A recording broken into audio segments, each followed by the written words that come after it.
Buongiorno. Buongiorno. One, two, Attends, je suis pas coiffé.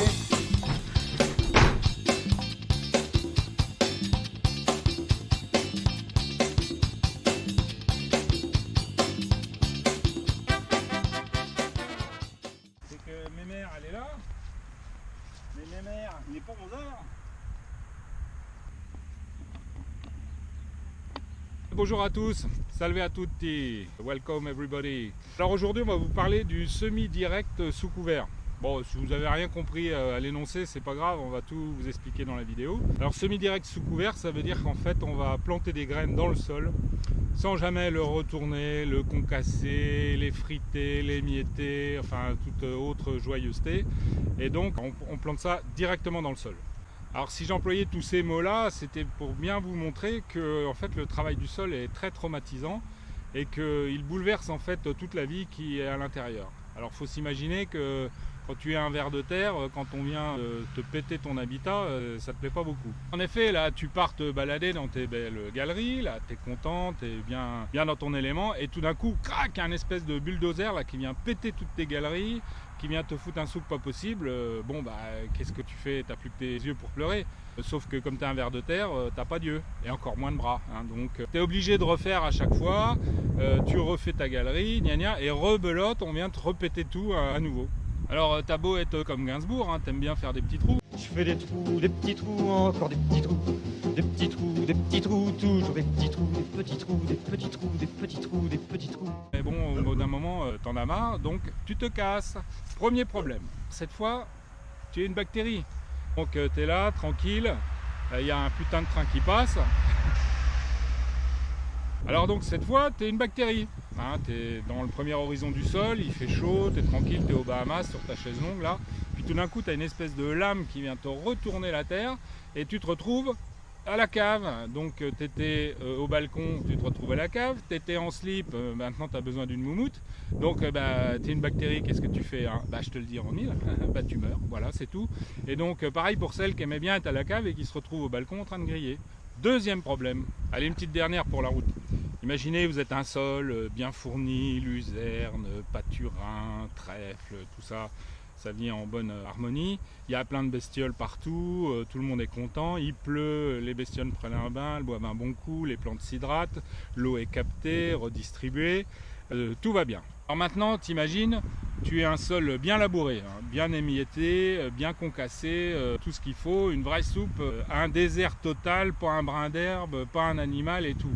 Qu'est-ce qui se passe quand il pleut? Parce que t'es pas au Sahara, il pleut ici, hein. Donc imagine, t'as pas un brin d'herbe, t'as pas une bestiole pour retenir l'eau. Donc tout se barre tranquillement, ça dégouline comme sur une toile cirée. Et donc tu te retrouves avec tous tes micro-éléments, oligo-éléments, minéraux qui sont lessivés avec la fameuse érosion. Et où ça va tout ça? Eh ben ça va dans les rivières, hein. Et les riverains des rivières, qu'est-ce qu'ils disent? Bah dis donc, du temps de Papy René, l'eau elle était plus claire. Bah oui, mais du temps de Papy René, les tracteurs ils n'avaient pas 3000 chevaux, hein, et puis ils terraient pas des charrues à 12 socs. Donc bah, c'est ça, le fameux terroir, il se barre quand tu travailles le sol. Troisième problème. Alors comment faire? Comment faire pour garder notre sol sans emmerder les habitants, en évitant l'érosion et en gardant tous les nutriments?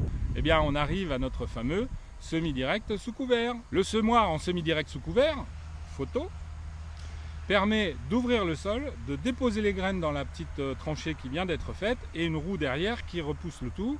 Et donc comme ça, on a nos graines qui sont bien positionnées, sans troubler les horizons, sans emmerder les habitants et sans détruire la végétation.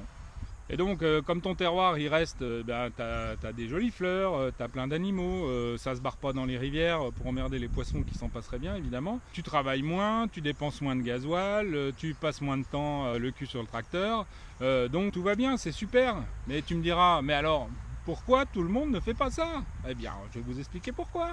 Alors pour moi, une des premières explications, c'est que on a toujours fait comme ça. Bah oui, du temps de Papy René, on faisait comme ça, mais du temps de Papy René, on n'avait pas le choix, hein. Il fallait nourrir les engrais à fond au sortir de la guerre. Bon, maintenant, on n'est plus dans la même situation, on peut quand même réfléchir à d'autres solutions. Mais à mon avis, une des principales raisons, c'est que quand tu commences à faire de la biodynamie, tu utilises moins d'intrants dans tes vignes, tu utilises moins de produits, tu utilises moins de gasoil, tu n'as pas besoin de grosses machines, donc tu vas pas avoir ton banquier pour acheter tout ça. Et donc c'est pas bon pour le business tout ça, monsieur. Eh oui, le marchand de produits, le fameux ton sans mots, c'est si célèbre. Ou encore le marchand de tracteurs, la nouille des Pays-Bas, bon ça c'est pour les spécialistes qui te comprendront. Ou encore le Crédit Sabricole, ils sont pas contents. Et oui, c'est que ça consomme pas beaucoup ton affaire. Hein. Si on n'arrive plus à vendre aux paysans des tracteurs qui coûtent un bras pour étaler des produits de merde en allant chez le banquier et s'endetter à vie, c'est pas bon pour le business encore tout ça. Arg! La fameuse décroissance! Non, non, non, non, ça c'est pas possible. Et voilà le résultat des fameux semis directs sous couvert d'automne. Eh bien ils sont là, on a des vesses, on a des avoines, on a des radis, des navettes, plein de flore qui s'est développé au fur et à mesure des années. Et donc tout ça, ça se développe tranquillement sans qu'on ait retourné le sol. Bon, allez, à dans un mois, là on parlera de taille et de respect du vivant. Je sais que je vais encore me faire plein de nouveaux amis. Bon allez, comme disait l'autre, l'eau, l'air, la vie.